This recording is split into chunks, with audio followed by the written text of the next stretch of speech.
eu vou explicar algumas coisas que eu sei aqui, porque talvez até o ouvinte, né, o espectador, aprenda com isso. Uma das coisas é que, assim, mais ou menos em 1500, 1600, a gente ouvia que Portugal, para fazer os transportes marítimos... Conseguia chegar na Índia? Ele tinha que chegar na Índia. Um lugar que ele chegava na Índia, ele parava no Cabo da Boa Esperança, que a gente estudou isso daí lá quando estava no primeiro grau, né? Que ele parava num lugar no sul da África lá, e era um entreposto do português. Então, ele parava numa ilha chamada Robben Island. Hoje chama assim, né? Na época, só Deus sabe qual é o nome da ilha. E eles paravam lá, e tudo bem, era um posto português. Então, aquele trecho da África, que era um trecho totalmente africano, com negros e com problema deles, com a vida deles, começou a ser um problema dos europeus. Então, o português usou esse entreposto, logo em seguida veio o holandês. O holandês assumiu esse entreposto e assumiu essa região que é a cidade do Cabo, que fica bem na ponta ali da África. Esses holandeses, em 1500 e pouco, 1600 e pouco, eles estavam chegando ali antes da descoberta do Brasil. Então, o holandês que chegou ali também é o holandês que não chegou ontem. Ele chegou em 1500 e pouco. 1600 ele estava ali. E aí, os holandeses se estabeleceram.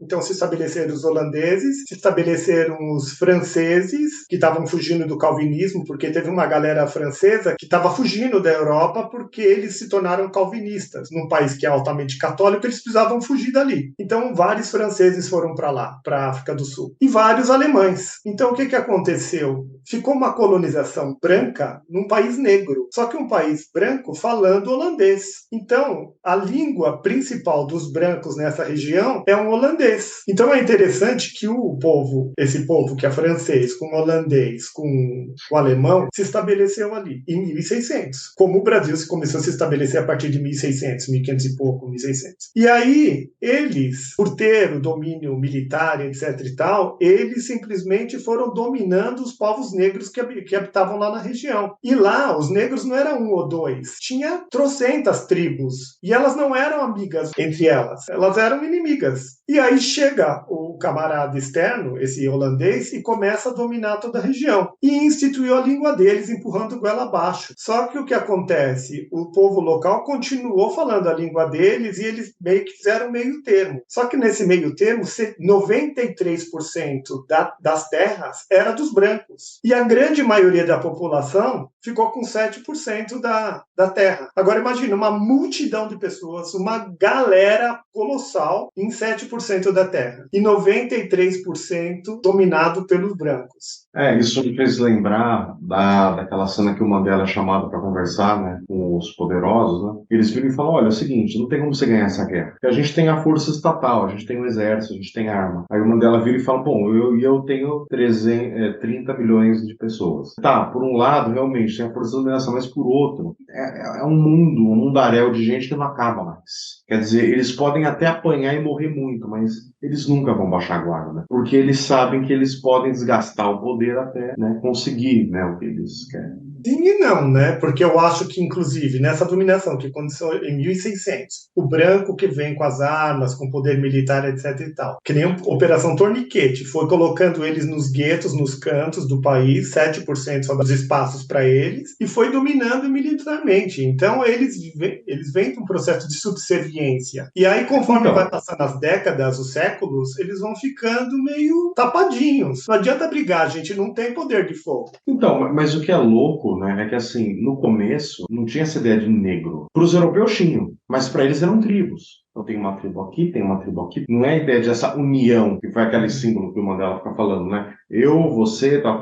nós somos mas juntos, que é o símbolo do movimento negro. Então talvez seja também esse despertar de uma consciência, de uma universalidade do que é ser negro, e a necessidade de você se juntar contra esse poder. Os europeus conseguiram dominar muito fácil porque não tinha uma articulação. Porque os europeus falaram, olha, é o seguinte, você é belga, eu sou inglês, o outro é alemão, o outro é francês, o outro é holandês, o outro tal. Vamos se juntar e repartir esse negócio. As tribos não tinham essa. Meu amigo, você é de uma tribo, eu sou de outra. Cada um se vire contra os europeus, é isso aí, entendeu? Esse esses caras que estão chegando aí. Quer dizer, como que algumas caravelas que chegaram aqui nas Américas conseguiram dominar todos os indígenas que moravam aqui? Os Como indígenas também não tinham unidade, eles eram um contra o outro, eles nem sabiam o que estava acontecendo. eles não se reconheciam como indígenas, eram povos diferentes. Uhum. Então é interessante isso. É interessante talvez a gente pensar que talvez a herança europeia dessa concepção de universalidade é que fez os negros retomarem o poder. Ah, sim, Né? porque eu acho que eles ficaram desde 1600 até 1960, 70, que é quando começou o anti-apartheid, quietos, muito subservientes, muito oprimidos. Existiu o opressor que chegou lá e que tinha uma narrativa de racismo mesmo, era tipo hitleriano o negócio ali, era um nazismo. Nós somos superiores, vocês são outra raça inferior e que está aqui provavelmente para nos servir. Então, cada um na sua raça. Então, o que aconteceu? Eu estava contando a história lá. Os holandeses chegaram, se estabeleceram, trouxeram a língua deles, que foi o holandês, que recebeu influência dessa língua francesa e tudo mais, e recebeu um tanto de influência, porque ao passar das décadas, foi recebendo influência da própria língua africana. Então, criou-se essa nova língua. A língua oficial lá que se fala é Afrikaner, o nome da língua, que é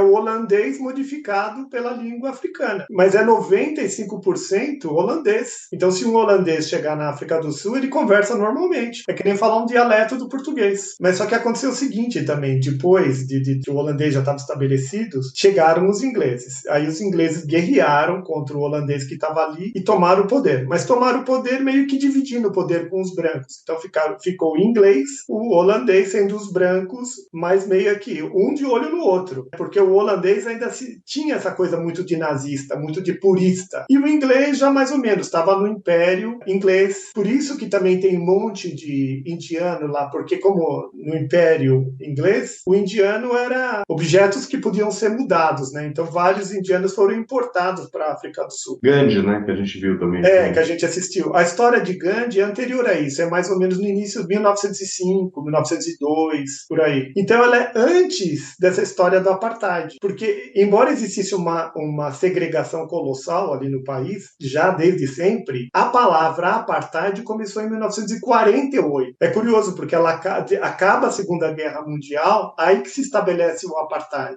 Nos outros países, quando Hitler cai e o nazismo é visto como uma coisa a mais, etc e tal, a tendência natural seria, não, então vai cair também, os negros vão assumir o poder, o nazismo é mau, etc e tal. Na África do Sul, como a dominação era tão grande nos brancos, eles fizeram ao contrário. Eles falaram, não, aqui antes que o negro faça alguma coisa, entrou um partido no poder em 1948 e eles criaram o apartheid, que é uma política do governo de separar em raças o país. Então esse bairro aqui só mora negro, esse bairro aqui só mora indiano e esse bairro aqui só mora branco. Eu lembro que uma vez eu tive aula de antropologia, na faculdade, o professor de antropologia falou uma coisa interessante. Ele falou assim, uma das questões dos europeus, quando eles chegaram nas Américas, nas Índias, na África, era, essas pessoas têm alma? Porque os animais não têm alma. E esses caras que são parecidos conosco, só que são tão primitivos, eles têm alma? A gente tem que ter algum cuidado ético no modo como a gente trata eles? E aí, aconteceu tudo o que aconteceu. Se eles têm alma, é uma alma inferior, pelo jeito.